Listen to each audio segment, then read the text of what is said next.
The Lord be with you. And with your spirit. A reading from the Holy Gospel according to Saint Mark. Glory to you, O Lord.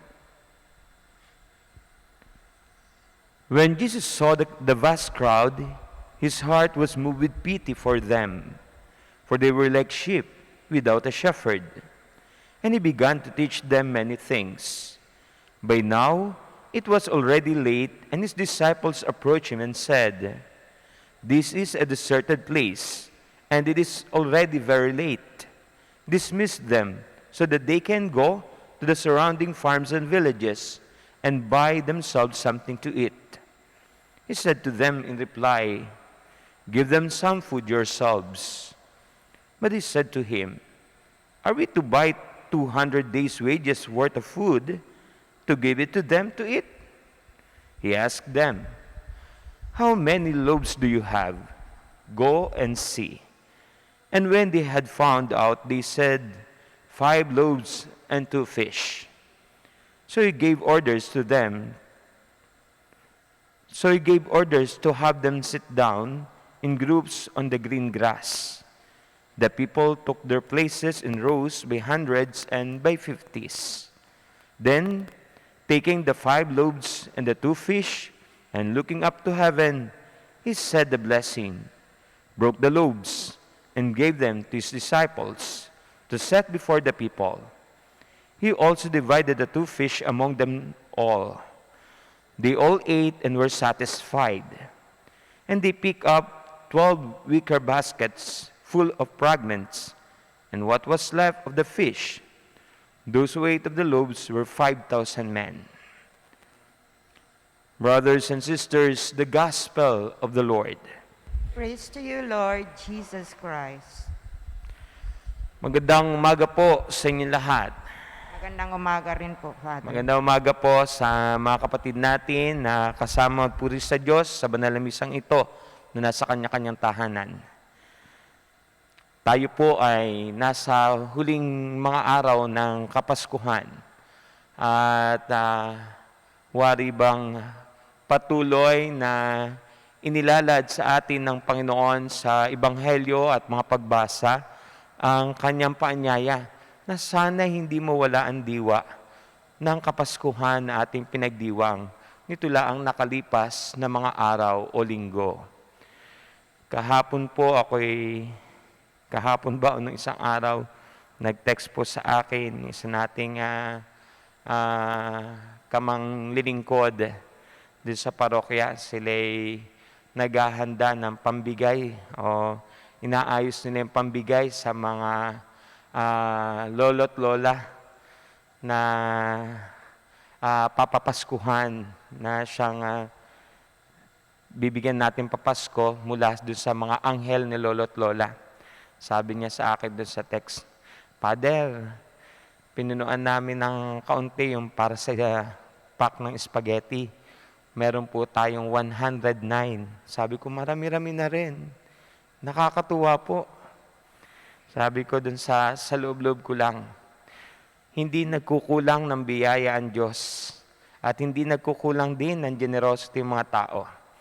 Nakakatuwa po na makita na sa kabila ng pandemyang ito, sa kabila ng medyo kakapusan din, hindi tayo nagsasawa na magbahagi na kung ano meron tayo. From the angels, mga mumunting anghel na pangdekorasyon sa Christmas tree, nakuha nating magpasaya ng 109 na mga ni lolo't lola. At may kwento po sa likod niyan, nakakatuwa. Isang bata, nung simbang gabi, si Johan, nakakatuwa. Kasi bago pumasok yata ng simbahan, kunikwento sa akin ng mga brother, gustong magsabit ng bata ng anghel sa Christmas tree. Kukuha na yata yung kanyang lola. Ang una yatang kukunin, gusto mo ba yung 100? Parang ganun yata yung kwento, no? Gusto mo ba itong 100? Sabi nung bata ni Johan, dun sa kanyang lola, "Lola, Para yatang, Inglesero yung bata eh. No? Sabi ng bata, Lola, ay paano makakarating kagad kay Jesus yung aking message kung 100 lang? Sasakay lang siya ng tricycle, mabagal. Hindi agad makakarating kay Jesus yung aking prayer, yung aking message. Sabi, ditong 500. Sabi nung bata, para yatang hindi rin. Mami, pag sumakay, parang eroplano lang. No? Baka hindi kaagad makarating kay Jesus yung aking message. Sabi niya, anong gusto mo? Ay, yung 1,000. Sabi niya, yung 1,000 kasi parang rocket ship. No? Na pag yun niya, diretso agad kay Jesus, parang rocket ship. Lilipad ka agad papunta sa Panginoon. Nakakatuwa yung bata. Kasi hindi siya nagdamot. At alam nyo, para sa akin yung bata na si very determined siya na talagang yung message niya makarating kay Jesus. Nang tiningnan ko po yung card ng kanyang isinabit na angel sa parol, alam niyo nakasulat dun sa card, I love you, Jesus. A very simple message, but powerful enough to say that this is the expression of his love for the Lord. Generosity, sharing, what we can give, the best that we can give, and we can share. That is Christmas. At ito yung makikita natin mula sa mga isinabit na anghel, mula sa payak na puso ng isang bata, mula sa puso natin na mananampalataya, na gustong manatili na maramdaman ng Pasko kahit sa gitna ng pandemya. And this is the message of the gospel even until now as we are about to close the season of Christmas. Huwag nating kalilimutan na kung saan merong habag, may compassion, kung saan merong nagbabahaginan, nagbibigay ng the best na meron sila, kahit sa gitna ng kakapusan, nadoon ng Diyos, nadoon ng Pasko. Sapagkat kung nasaan ang pag-ibig, nadoon ng Diyos. Sapagkat ang Diyos ay pag-ibig. In the gospel, the Lord is telling us, hindi niya gusto na tayo humayo, nagutom at mahilo sa daan. He is still the good shepherd who always consider our situation, our ating mga pinagdadaanan sa buhay. Kaya nga sabi niya dun sa mga apostol, pakainin ninyo. Kayo magbigay ng pagkain. When Philip came to Jesus, asking na, Lord, late na po ng gabi. Dumidilim na. Pauwiin nyo na sila. Papuntahin nyo na sa mga karatig bayan o lungsod o mga villages para makabili sila doon na makakain. Pero the Lord knew yung ating mga pinagdadaanan, our situation. Kaya sabi niya sa kanila, hindi, ayoko umalis silang gutom. Baka mahilo sila sa daan. And He taught His disciples to serve.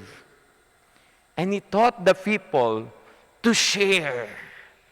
Kaya nga itong multiplication of bread and fish is not simply about the miracle of the Lord, by practically giving food. As if Jesus asked the Father na paulanan doon ng tinapay at isda. This miracle of the multiplication of bread and fish is a multiplication of love. Multiplication of kindness, generosity. Nung magdasal siguro ang Panginoon, nung siya'y tumingala sa langit at hawakan ng ilang pirasong tinapay at isda, siguro sinabi niya, Lord, lahat ng biyaya meron kami galing sa iyo. And out of your love, tinanggap namin to at okay pa rin kami hanggang ngayon. Kaya pinagsasaluhan namin, pinaghahati-hatian namin ang bagay na meron kami, ang biyayang kaloob mo. Kaya po ito, Lord, una ka nagmahal sa amin, Una ka nagbigay ng sarili. Kaya Lord, we are also sharing this blessing. Kaya siguro, yung mga tao na doon, na-inspired sa panalangin ni Jesus, napakinggan ang panalangin ni Jesus. Kaya yung mga tabi-tabi nila na baon, yung mga nagtatago ng pagkain, na pagkadami-dami, na-move sila. Hinipo ng Diyos yung puso nila. And they're able to share what they have to those beside them, to those around them. Kaya nagbahagi sila. Na akala nung ilan, walang pagkain. Yung pala, ang dami.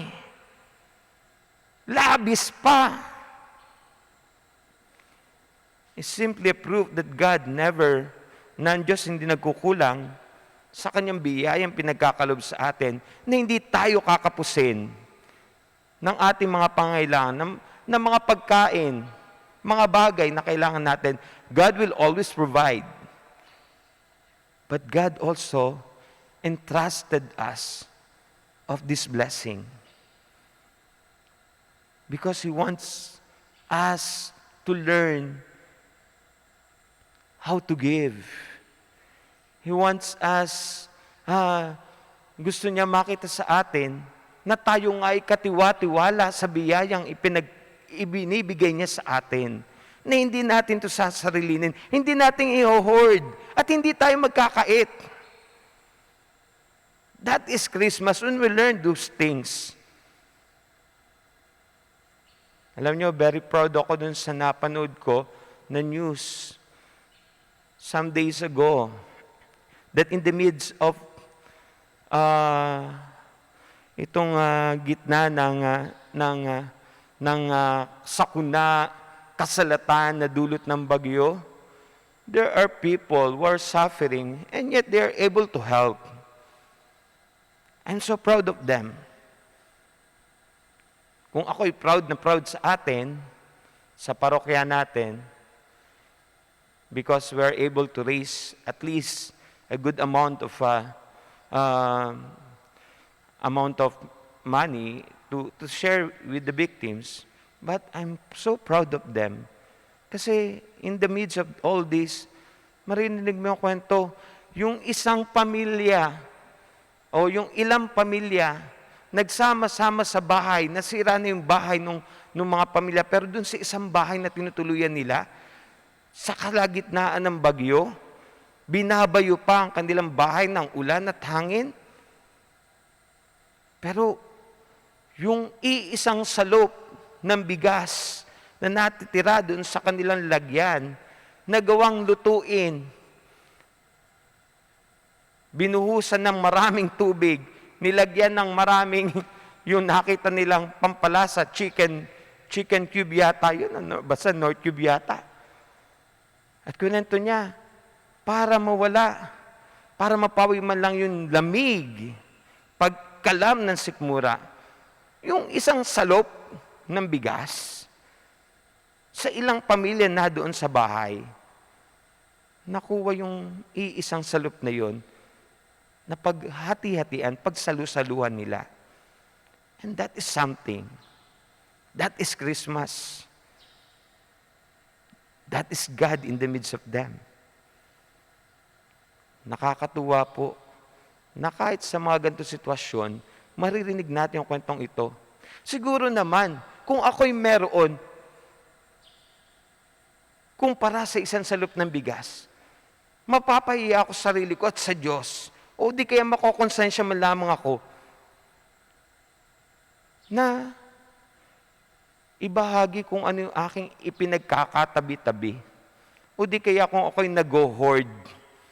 O di kaya kung ako ay we know it ourselves. Tapos makikita ko nakapagbahagi siya ng ganito, tapos ako hindi. Kaya nga ito yung magandang paalala sa atin ng Panginoon. Huwag nating hayaan mawala ang diwa ng Pasko.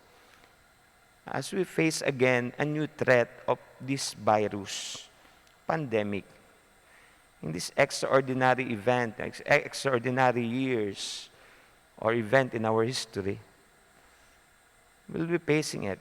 And we don't know kung kailan matatapos to.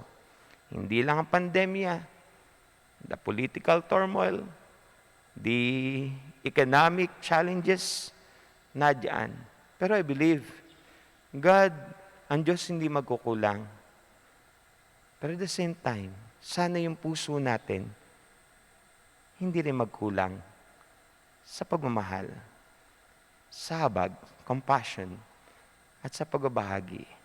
Doon tayo magiging tunay na mga anak ng Diyos. Doon tayo magiging tunay na taong tao. Doon tayo magiging tunay na mga Kristiyano. Pagpalain po tayo ng Panginoon.